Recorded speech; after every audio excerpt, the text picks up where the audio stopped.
मित्रांनो नमस्कार। महत्वाची बातमी सध्या थेट दिल्लीच्या राजकारणातून मित्रांनो, भारतीय जनता पार्टीसाठी सर्वात मोठी अतिशय महत्वाची बातमी मित्रांनो, भाजपा सर्वात जास्त धोकेबाज विश्वासघातकी पक्ष भाजपच्या एनडीए मधील सगळ्यात मोठ्या नेत्यांनी मोठ्या पक्षाने अखेर सोडली भाजपची साथ केली मोठी घोषणा।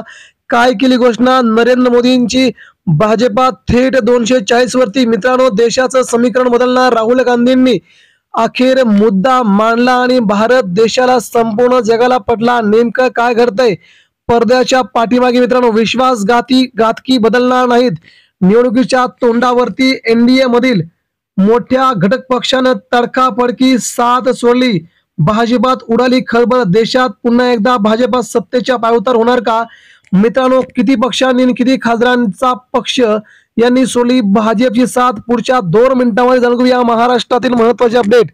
नितीश कुमार, चंद्रबाबू नायडू 2 पक्ष गेल्या कित्येक दिवसांपासून महाराष्ट्रात नाराज आहेत मित्रांनो। ते कोणत्याही क्षणी भाजपची साथ सोडू शकतात। त्यांच्या बिहारच्या आणि आंध्राच्या मुद्द्यावरती सरकारला त्यांनी जाम जेरीस करून आणलंय, सोडलंय, परंतु आता मात्र मित्रांनो यांच्या अगोदर दुसरीच एक मोठी घडामोड सध्या आपल्यापर्यंत पोहोचते। भाजपला विचार करायला लावणारी, भाजपला केंद्रात सत्तेच्या पायउतार करायला लावणारी महत्वाची घडामोड। उद्धव ठाकरेंनी 10 वर्षापूर्वी अगोदर सांगितलं होतं, ज्या भाजपासोबत आम्ही गेलो ती आमची 25 वर्षे युतीत सडली, असं उद्धव ठाकरे यांनी म्हटलं होतं। अखेर तशाच प्रकारचा एक नवीन प्लॅन आखत एका नवीन मोठ्या पक्षाने भाजपची साथ सोडली। बघूया नेमकं काय घडलंय पडद्याच्या पाठीमागे मित्रांनो। महाराष्ट्राच्या राजकारणासह देशाच्या राजकारणातील सर्वात मोठी घडामोड। टीटीव्ही दिनकरन यांच्या अम्मा मक्कल मुन्नेत्र कळघमने अर्थात एएमकेने भाजपच्या नेतृत्वाखालील एनडीए आघाडीतून बाहेर पडण्याची मोठी घोषणा केली आहे।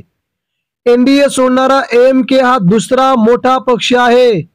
याच्या अगोदर एआयएडीएमके मधून हकालपट्टी केले ओ पनीरसेल्वम यांनी त्यांचा पक्ष युतीतून बाहेर काढला होता।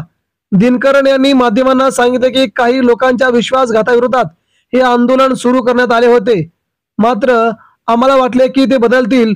भाजपा सगळ्यात मोठी विश्वासघातकी निघाली, आम्हाला धोका दिला असं म्हणत 2025 मध्ये भाजपसोबत युती केली होती, मात्र आता त्यांनी भाजपला घरचा आहेर दिलाय। भाजपचे एकेकाळचे कट्टर सहयोगी असलेले दिनकरन म्हणाले की त्यांचा पक्ष पदाधिकारी आणि कार्यकर्त्यांची सल्ला मसलत केल्यानंतर डिसेंबर मध्ये मी आता कधीही यांच्यासोबत येणार नसल्याचं त्यांनी मोठं वक्तव्य केलंय। यामुळे सध्या मित्रांनो साऊथ दक्षिण भारतातील कर्नाटक, तामिळनाडू, केरळ, त्यानंतर आंध्रा या भागातील आता अजून काही पक्ष भाजपची साथ सोडून केंद्रातील सत्ता डळमळीत करण्याच्या पाठीमागे त्यांनी सर्वात मोठा निर्णय घेतलाय। लवकरच नितीश कुमार, चंद्रबाबू नायडू देखील आपला सर्वात मोठा निर्णय जाहीर करून राहुल गांधींना पाठिंबा देण्याच्या तयारीत असल्याची मोठी घडामोड काँग्रेसच्या काळात गोटातून समोर येते। त्यामुळे भाजपा 240 वरून खाली जाऊन पुन्हा फरफडते आणि सगळ्यात मोठी सिंगल लार्जेस्ट पार्टी असलेली भाजपा सत्तेच्या बाहेर देखील कधी कोणत्याही क्षणी जाऊ शकते। ही या घडीची सर्वात मोठी घडामोड सध्या दिल्लीतून येते मित्रांनो। आता विधानसभेच्या निवडणुका बिहारच्या होतीलच, त्या निवडणुकीच्या अगोदरच महाराष्ट्रासह देशभरात मोठी खळबळ उडेल आणि केंद्रात देखील भाजपचं सरकार जाऊ शकतं। ही मोठी घडामोड घडू शकते। अजून 2 ते 3 पक्ष आपल्या 27 ते 30 खासदारांसह भाजपची साथ सोडण्याची तयारीत आहेत। त्यामुळे भाजपा 230-240 पर्यंत येऊन पोहोचते मित्रांनो। याबद्दल आपल्या प्रतिक्रिया द्या। केंद्रात भाजप जाईल का? प्रतिक्रिया द्या।